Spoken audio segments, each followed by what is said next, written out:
నమస్కారం అమ్మ. నమస్తే అమ్మ. శ్రీమాత్రే నమః.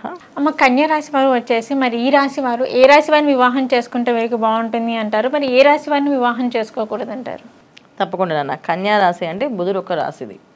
అంటే ఈ రాశిలో నక్షత్రాలన్నీ కూడా డిఫరెంట్ నక్షత్రాలు. సో ఈ నక్షత్రాలకి రాశి తత్వానికి మ్యాచ్ అవ్వదు. అందుకని అవి మనుషులు ఇందులో డిఫరెంట్గా ఉంటారు.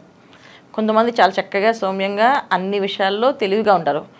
కొంతమంది అతి తెలివి ప్రదర్శిస్తుంటారు, ఎక్కువగా మాట్లాడుతుంటారు. వాళ్ళు మనం చెప్పేది అర్థం చేసుకోరు, వాళ్ళు చెప్పేది వాళ్ళు చెప్తూ ఉంటారు. అసలు వాళ్ళ మైండ్లోకి ఏ సబ్జెక్ట్ వెళ్తుందో తెలియదు. ఈ కాంబినేషన్ ఈ కన్యారాశి వాళ్ళే. చాలా బుద్ధిమంతులు, సౌమ్యులు. ఏ పనైనా చెప్పగానే చురుగ్గా అందుకొని ఇది చేయొచ్చు, ఇది ఇలా చెప్పొచ్చు అని చెప్పేది కన్యారాశి.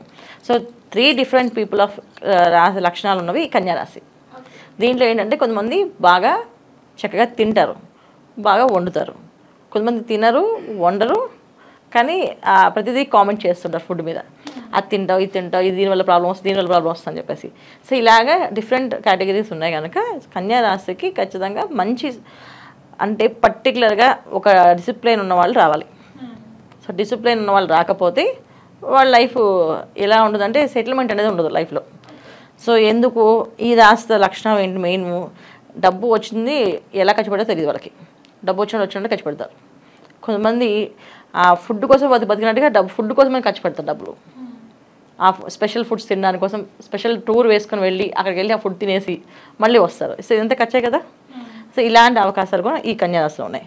డిఫరెంట్ నేచర్స్ ఉన్నాయి కనుక ఈ రాశి వాళ్ళకి పార్ట్నర్ అనే వాళ్ళు పర్ఫెక్ట్గా రావాలి. పర్ఫెక్ట్గా రాలేదనుకోండి ఇబ్బంది పడతారు. డివోర్స్ అవ్వే అవకాశం ఎక్కువే.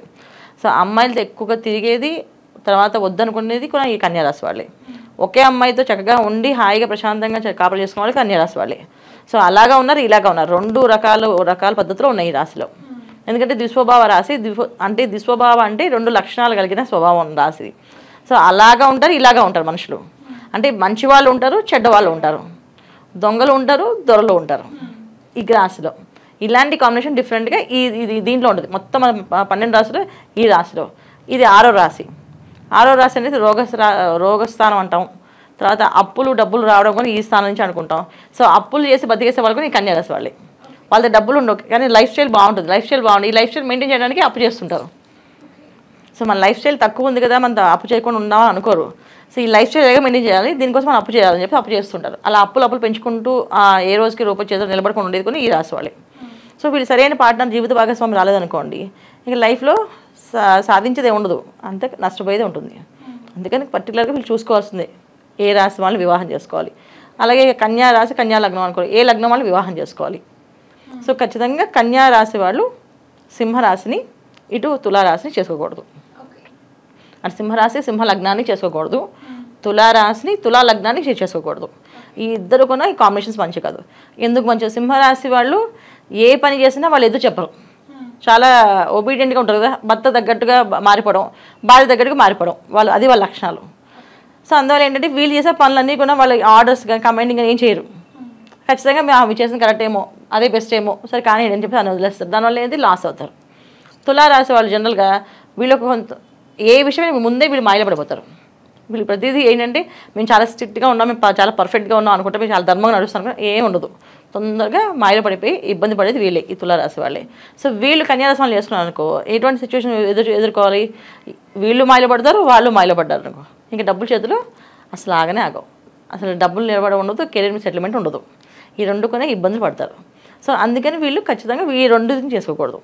ఇంకెవరిని చేసుకోవచ్చు? వృశ్చిక రాశి వరకు పడదు.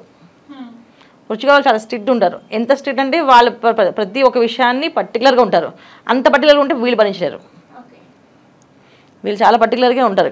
ప్రతి విషయాన్ని, ప్రతి ఒక్క రూపాయిని కౌంట్ చేసి చెప్తారు. ప్రతి ఒక్క పని, ఒక నిమిషాన్ని కూడా లెక్కేస్తారు వాళ్ళు. ఏమంటే ఈ నిమిషం మనకి వేస్ట్ అవుతుంది, ఈ నిమిషాన్ని మీరు ఎందుకు వృధాగా చేశారు, ఈ నిమిషం మనకి ఎంత వాల్యుబుల్ అని వాళ్ళు క్లాస్ తీసుకుంటారు. అమ్మాయిని తీసుకుంటారు, అబ్బాయిని తీసుకుంటారు. తీసుకోవడం వల్ల అంటే కన్యారాశి వాళ్ళు మళ్ళీ నచ్చదు వాళ్ళకి. ఖచ్చితంగా ఇలా ఉంటే మనకు కుదరదు అని చెప్పి వాళ్ళు కూడా చేసుకోరు. సో వీళ్ళు కూడా సెట్ అవ్వరు. వీళ్ళు పర్ఫెక్టే కానీ వీళ్ళకి సెట్ అవ్వరు. సో వీళ్ళకి సెట్ అయిన వాళ్ళు ఎవరు? ధనస్సు రాశి వాళ్ళు. సో ధనస్సు వాళ్ళు ఏంటంటే వీళ్ళతో మ్యాచ్ అయినట్టుగా ఉన్నట్టు ఉండి ఎక్కడెక్కడ లాక్ చేయాలో వెళ్ళి లాక్ చేయగలుగుతారు. సో వాళ్ళకి తెలివితేటలు ఎక్కువగా ఉంటాయి. ఏ విషయాన్ని ఎక్కడ ఎలా మాట్లాడాలి, ఎంతవరకు మాట్లాడాలి, ఎంతవరకు ఉంటే చేయాలనేది అర్థమవుతుంది. సో ధనస్సు రాశి అగ్నితత్వ రాశి. అందువల్ల ఏంటంటే ప్రతి విషయాన్ని వాళ్ళు తొందరగా గ్రహిస్తారన్నమాట. ఇది అని చెప్పేసి ఆ గ్రహించడం వల్ల వీళ్ళకి బాగా కలిసి వస్తుంది. సో అందుకని ధనుస్సు రాశి వాళ్ళు చేసుకుంటే వీళ్ళకి బాగా మంచిది. సో కన్యా రాశి వాళ్ళకి ఎవరు పడతారంటే ధనుస్సు రాశి వాళ్ళు బాగా పడతారు. తర్వాత ఇంకే మళ్ళీ మీనరాశి వాళ్ళు. సో మీనరాశి ధనుస్సు రాశి. మీనరాశి కూడా ఏంటంటే ఏ విషయమైనా సరే ఫ్రీడమ్ ఇచ్చే వరకు ఇస్తారు, ఇచ్చి తర్వాత టైట్ చేస్తారు. సో ఎక్కడ పట్టుకోవాలి ఎక్కడ మాట్లాడాలనే విషయం వీళ్ళు బాగా తెలియాలి కదా. సో అందుకని వీళ్ళు ఆ విషయంలో మీనరాశి వాళ్ళు ముందు ఉంటారు. సో కొన్ని విషయాలు అన్నీ వింటారు, ఓకే అండి బాగుంది చదువు సరే అండి సరే చేయండి, కానీ ఇలా చేస్తే దీనివల్ల నష్టం మీరే, దీనివల్ల ప్రాబ్లం ఫేస్ చేసి మీరే అని చెప్పి చాలా సాఫ్ట్గా వివరంగా వాళ్ళకి అర్థమయ్యని చెప్తారు. అందువల్ల కొంచెం లైఫ్ బాగుంటుంది. చాలామంది పెళ్ళి అయిన తర్వాత సెటిల్ అవుతారు. కన్యారాశి వాళ్ళు పెళ్ళికి ముందు సెటిల్ అవ్వరు. పెళ్ళి అయ్యాక జీవిత భాగస్వామి తెలివైన భార్య వస్తే ఆ భర్త చేతులు డబ్బులు నిలబడతాయి. తెలివైన భర్త వస్తే ఆ అమ్మాయి స్టేబుల్గా ఉంటుంది ఇంట్లో. లేకపోతే ఏంటంటే ఏదో ఒక పని చేస్తుంటారు. సో కన్యారాశిలో అబ్బాయిలకి స్టేబిలిటీ చాలా తక్కువ ఉంటుంది, అమ్మాయిలు చాలా స్టేబుల్గానే ఉంటారు. సో వాళ్ళకి మెయిన్ ఇంపార్టెంట్ ఏంటంటే వాళ్ళు చిన్న చిన్న విషయాలుగా వాళ్ళు సాధించేస్తారు, బాగా మంచి మంచి విషయాలు సాధిస్తారు కన్యారాశి వాళ్ళు. అమ్మాయిలు బాగుంటారు, అబ్బాయిలకి ఇబ్బంది ఇక్కడ. సో కన్యారాశి అబ్బాయిలకి ఖచ్చితంగా ధనుసు రాశి అమ్మాయిలు కానీ మీనరాశి అమ్మాయిలు కానీ చేస్తే లైఫ్ సెటిల్ అవుతుంది, చాలా బాగుంటుంది. ఇది వీళ్ళు చేసుకోవాల్సిన పరిహారాలను. అమ్మ ఆల్రెడీ పెళ్ళైపోయిన వ్యక్తులు ఉంటారు కదా కన్యారాశి వారు, మరి వారి దాంపత్య జీవితంలో ఎటువంటి ప్రాబ్లమ్స్ వచ్చినా కానీ మరి దానికి వారు ఎటువంటి పరిహారం చేసుకుంటే మరి వారికి బాగుంటుంది అంటారు? తప్పకుండా అన్న. ఇప్పుడు కన్యారాశి మన ఈ ధనుసు రాశి కాదు మీన రాశి కాకుండా వేరే రాశిని పెళ్లి చేసేసుకున్న వాళ్ళు చేసుకోవాల్సిన పరిహారం ఏంటంటే ప్రతి ఒక్క విషయంలో ఎక్కడెక్కడ వీళ్ళిద్దరూ మైనస్ ఉన్నారో ఫస్ట్ రాసుకోవాలి. జనరల్గా ఏంటంటే అందరూ ప్లస్లు రాసుకుంటారు, వీళ్ళు మైనస్లు రాసుకోవాలి. ఓన్గా వీళ్ళు ఓపెన్గా ఎవరికి వాళ్ళు నా విషయంలో నాకు ఇది మైనస్, నాకు ఇది మైనస్, నాది ఇది మైనస్. ఎందుకంటే వీళ్ళ మైనస్ ఎదుటి వాళ్ళు చెప్తే ఒప్పుకోరు. వీళ్ళు మీకు ఈ విషయాలు మైనస్ అండి అంటే ఒప్పుకోరు, మీకు ఈ విషయాల్లో ప్లస్ అంటే ఒప్పుకుంటారు. సో అందుకని ఏం చేయాలి, భార్యాభర్త మధ్యలో ఎప్పుడు కూడా ఏంటంటే ఒక మంచి అండర్స్టాండింగ్ కావాలంటే ఎవరి మైనస్ వాళ్ళే రాసుకోవాలి. ఒకరి మైనస్ ఒకరు చెప్తే రాదు, అది వర్కౌట్ కాదు, మళ్ళీ గొడవ అవుతుంది. నువ్వు నాది మాత్రమే పాయింట్అవుట్ చేస్తున్నావా, నీకు కూడా పాయింట్స్ ఉన్నాయి చెప్పేసరి అక్కడ ఏమవుతుంది, మళ్ళీ గొడవ మొదలుకు వస్తుంది. అందుకేంటంటే ఎవరికి వాళ్ళు సెల్ఫ్గా నా మైనస్ పాయింట్స్ ఏంటి అనేది వీళ్ళు రాసుకొని వాళ్ళ మైనస్ పాయింట్స్ వాళ్ళు రాసుకొని ఈ మైనస్ పాయింట్స్ ఎక్కడెక్కడ మనం సరి చేసుకుంటూ రావాలి అని సరి చేసుకోగలిగితే సరి చేసుకునే విషయంలో డిస్కస్ చేసుకోవచ్చు. నాకు ఇది మైనస్ అండి అని చెప్తే వాళ్ళు అవతల హ్యాపీగా ఫీల్ అవుతారు. నాదే తప్పు అని అన్నాను అనుకో, అప్పుడు అవతల కొంచెం ఆటోమేటిక్గా హ్యాపీగా ఉంటుంది కదా.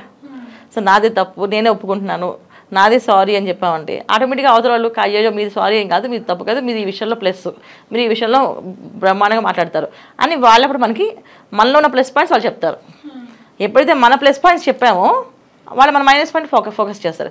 ఎప్పుడైతే మైనస్ పాయింట్స్ ఫోకస్ చేస్తారో కోపం వచ్చేస్తుంది, మళ్ళీ ఈగో వచ్చేస్తుంది, ప్రాబ్లమ్స్ వస్తాయి. సో మైనస్ పాయింట్స్ రాసుకొని ఇద్దరికి డిస్కస్ చేసుకుంటూ ఈ మైనస్ని క్లోజ్ చేద్దాం, ఈ మైనస్ని క్లోజ్ చేసుకోవాలి నేను అలాంటి అప్పుడు వాళ్ళు కూడా ఆ మైనస్ క్లోజ్ చేసుకుంటూ ప్లస్ పాయింట్స్కి వెళ్తారు. ఇది చేసుకోవాల్సిన పరిహారం. లేదా జాతకం ఉండి జాతకం ఒకసారి చూపించుకొని ఎక్కడెక్కడ దశలు వీళ్ళకి ఇబ్బంది పడుతుందో అవి వీళ్ళు చూపించుకోవాలి. కెరీర్ పరంగా ఎవరికి ఇబ్బందులు ఉన్నాయో, ఆర్థిక పరంగా ఇబ్బందులు ఉన్నాయో వాళ్ళు లక్ష్మీనారాయణ పూజ లక్ష్మీనారాయణ కలిసి పూజ చేసుకోవడం అంటే ప్రతి బుధవారము వీళ్ళు లక్ష్మీనారాయణకి పూజ చేయాలి. సో తులసి దళాలు వేసి చక్కగా అమ్మవారికి పుష్పాలు తులసి దళాలతో పూజ చేసి ఆ తులసి దళాలు ధనం పెట్టుకునే ప్లేస్లో అంటే ధనం దాచుకునే ప్లేస్ ఏదైతే ఉందో బిరువాలో అవి వెళ్ళి ఈ దళాలు తీసుకెళ్ళి పూజ అయిపోయిన తర్వాత అక్కడ పెట్టుకోవాలి. పూజ అయిపోయిన మళ్ళీ బుధవారం రోజు మళ్ళీ సేమ్ లక్ష్మీనారాయణకి ఇద్దరికి పూజ తులసి మాలలు పువ్వులతో పూజ చేసి మళ్ళీ ఈ దళాలు తీసుకెళ్ళి లోపల పెట్టి ఆ పాత దళాలు తీసి నిర్మాలంలో పడేయాలి, నీళ్ళలో వేసేయాలి. సో ఇలా చేయడం వల్ల వీళ్ళకి ఆర్థిక ఇబ్బందులు లేకుండా దినదిన అభివృద్ధి ఉంటుంది. అప్పులు చేయకూడదని వీళ్ళు నియమం గట్టిగా పెట్టుకోవాలి. మనం ఎట్టి పరిస్థితుల్లోని అప్పు చేయకూడదు. ఎందుకంటే వీళ్ళు అప్పు చేసి వీళ్ళు అప్పు తీర్చలేరు. అప్పులు ఈజీగా పుడతాయి వీళ్ళకి, కానీ అప్పు తీర్చే మార్గం దొరకదు వీళ్ళకి. అందుకని వీళ్ళు అప్పు చేయకూడదని నియమం ఖచ్చితంగా రాసి పెట్టుకోవాలి. వీళ్ళు ఒక గోడ రాసుకోవాలి అప్పు మేము చేయకూడదు అనేసి. వాళ్ళ బెడ్రూమ్లో వాళ్ళకి కనిపించేటట్టుగా పెట్టుకుంటే అది వీళ్ళకి చాలా అభివృద్ధిలోకి వచ్చే అవకాశం ఎక్కువగా ఉంటుంది. అమ్మ మరి కన్యారాశి వారు వచ్చేసి ఏ రాశి వారిని వివాహం చేసుకుంటే వీరికి బాగుంటుంది, మరి ఏ రాశి వారిని వివాహం చేసుకోకూడదు అనే దాని గురించి అయితే తెలియజేశారు. ధన్యవాదాలమ్మా. నమస్తే అమ్మ. శ్రీమాత్రే నమః.